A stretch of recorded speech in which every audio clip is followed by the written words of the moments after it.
Apple, from garage struggles to trillion-dollar dominance, a financial journey. From a dusty California garage to a multi-trillion-dollar empire, Apple's rise is one of the most dramatic financial comebacks in history. But behind the sleek devices and global fame lies a story few people know. A story of near bankruptcy, bold risks, and money decisions that could have destroyed the company forever. How did Apple go from selling handmade circuit boards to generating billions in yearly revenue? What financial strategy turned a struggling startup into the world's most valuable brand? Today, we uncover the hidden money moves, the turning points, and the financial genius behind Apple's unstoppable rise. Apple's story is often told as a tale of innovation, creativity, and visionary genius. But beneath the glamorous product launches and worldwide fan culture lies a far more practical narrative. A financial evolution unlike anything in business history. It begins not with billions, but with a company desperate to survive, fighting for every dollar in revenue, funding production on credit, and learning hard lessons about scale, demand, and financial risk. Apple's empire was not built overnight. It was built on cash flow crises, financial reinventions, and strategic bets that could have easily ended the company forever. The company's story begins in 1976 in a small suburban garage in Los Altos, California. Steve Jobs and Steve Wozniak had no capital, no corporate structure, and no grand plan for global dominance. What they had was a circuit board that Wozniak designed, and a dream Jobs refused to let go. To raise their first funds, Jobs sold his Volkswagen van, and Wozniak sold his HP calculator. That money, barely a few $100s, became the first seed capital of Apple. It wasn't enough to build a business, but it was enough to build a prototype. When Jobs secured a $50,000 purchase order from a local computer store, Apple suddenly had its first real revenue opportunity, but no cash to manufacture the products. They borrowed parts on credit, assembled the computers by hand, and delivered them just in time. Apple's earliest financial growth depended on a simple but dangerous formula. Use tomorrow's revenue to pay for today's costs. It worked, but only barely. As the personal computer market grew, Apple needed capital, real capital. In 1977, Mike Markkula, a former Intel millionaire, invested $250,000 and became Apple's first financial strategist. He projected that personal computing would explode into a multi-billion-dollar market, and he pushed Apple to scale aggressively. Under his guidance, Apple released the Apple II, the company's first mass-market success. Revenue skyrocketed from $775,000 in 1977 to $49 million just 3 years later. Apple had turned a garage startup into one of America's fastest-growing companies. But rapid growth came with new challenges: inventory management, cash flow stability, and the need for constant innovation. Apple's 1980 IPO became a landmark in tech finance. The company raised over $100 million, instantly creating hundreds of millionaires and providing Apple with resources to compete against IBM. But financial strength alone wasn't enough. Apple needed differentiation, and it needed to justify its rising costs. The Macintosh, launched in 1984, was a masterpiece in design, but a disaster in profitability. Production costs were high, supply issues were constant, and marketing expenses crushed margins. Despite generating excitement, the Macintosh couldn't support a company scaling as fast as Apple. Internal tensions grew, and in 1985, Jobs was pushed out. It was one of the most painful moments in Apple's financial timeline. A visionary, forced to leave the very company he had built. The next decade nearly destroyed Apple. Leadership became inconsistent, product lines bloated, and innovation scattered. The company burned through cash, missing market trends and losing ground to Microsoft.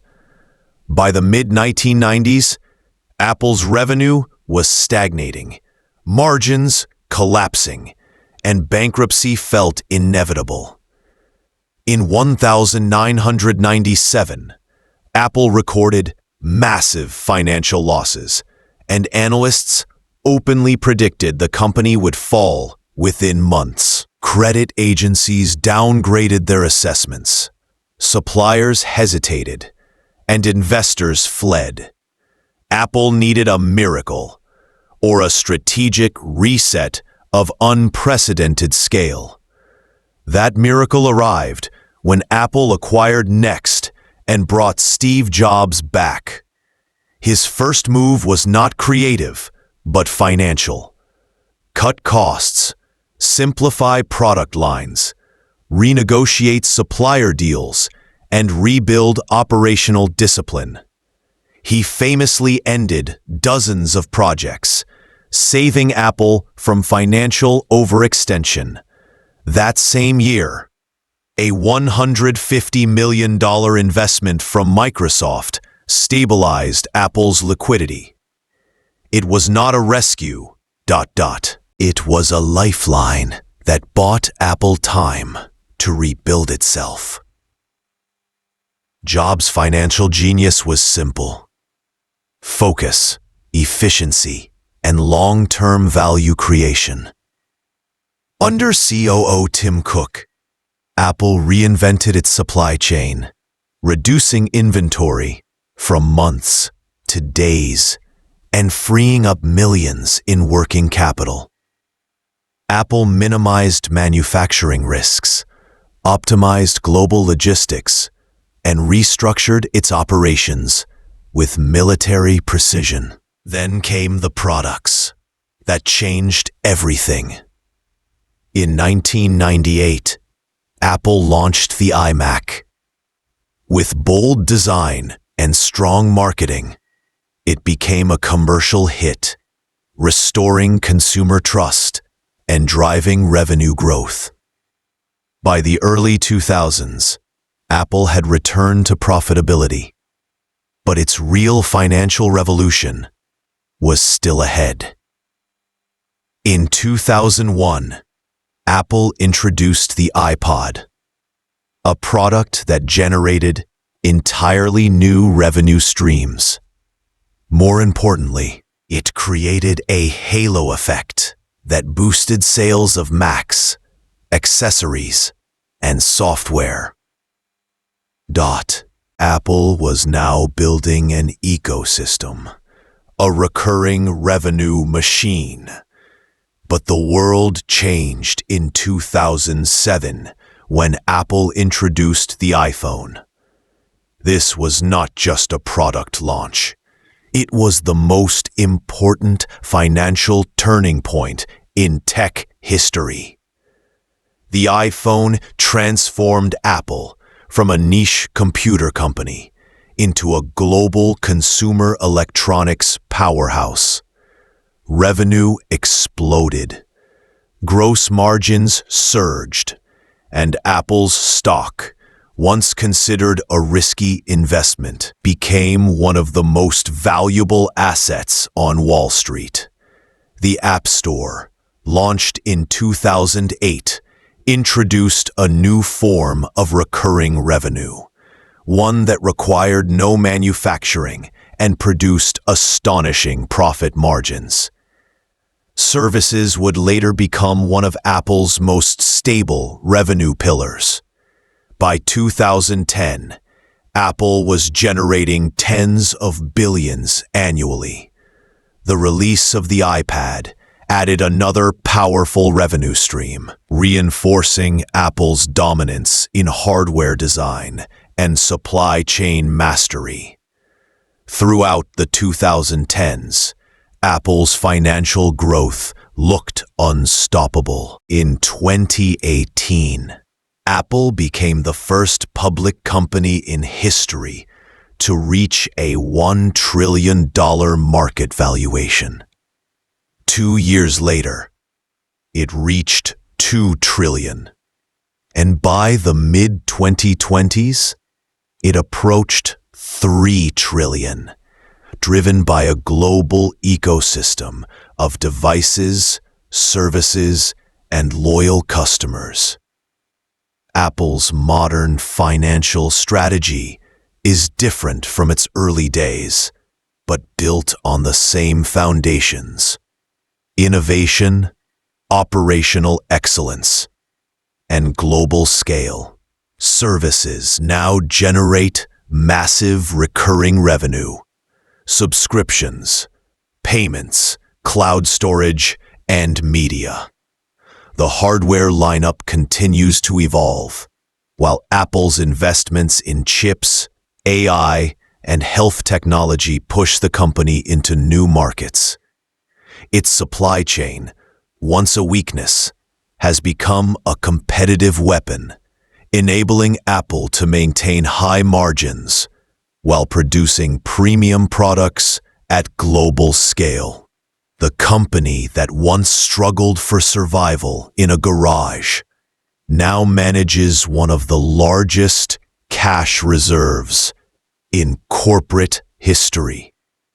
Instead of borrowing parts on credit, Apple now uses stock buybacks and dividends to return hundreds of billions to shareholders. It has transformed from a company surviving on hope to a financial titan shaping global markets. Yet, Apple's journey is not merely a story of products. It is a story of financial resurrection. A company that came close to bankruptcy became one of the most profitable enterprises ever created. A brand once defined by a handful of engineers became a global ecosystem, touching nearly every sector of modern life.